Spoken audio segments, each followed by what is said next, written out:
were you doing essentially in going back over your journals, these videos?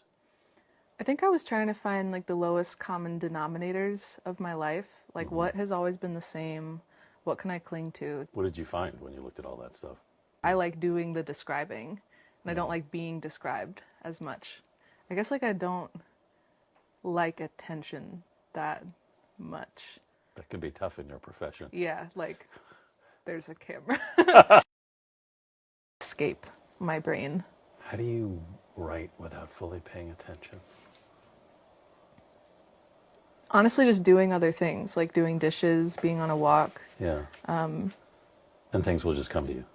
Yeah, I knit, and I'll just kind of be humming to myself, and then like a whole song will come. When I do chores around the house, I feel like I tend to write a lot. Yeah. Or if I'm in a rush and walking somewhere, I'll be thinking so much about like where I need to be that the other thought maybe like feels safe Coming to out. be known. Yeah.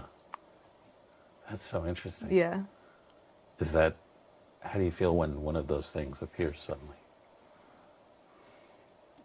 I feel weird most of the time.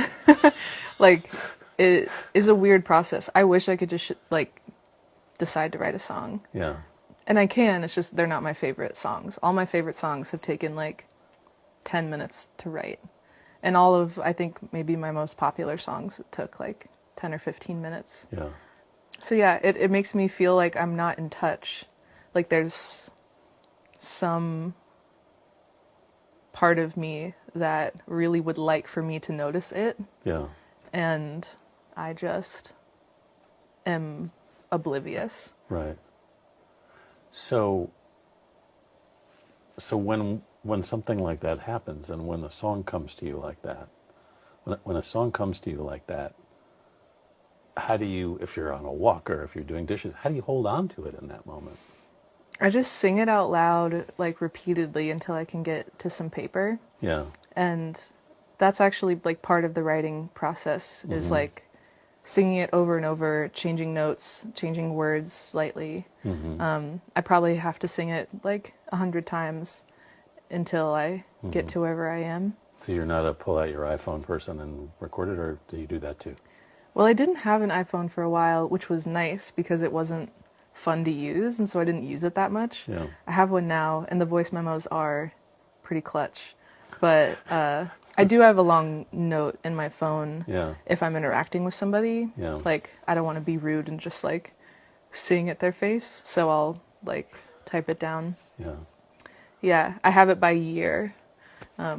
Like, every new year I'll start a new note, but then I'll have, like, the backlog of notes, just, like, pages and pages of lines. Yeah. And sometimes, like, reading them through, I'm like, what was I thinking? This doesn't make any sense. Yeah. But sometimes I'll pick things out and use them Yeah. many years later. Do these lines come with melodies or just as lines? With melody, usually. Wow. That seems unusual to me. I don't know what's usual. Yeah. I never took, like, music classes. Yeah. I haven't, like, learned about songwriting. So I don't know how people do it. Yeah. Like, It's probably generally. a better thing. Maybe I'm kind of scared to find out, because then I'll like try to do it the right way. Yeah. I feel like that's within my personality that like I want to do the right thing, Yeah. but it's working.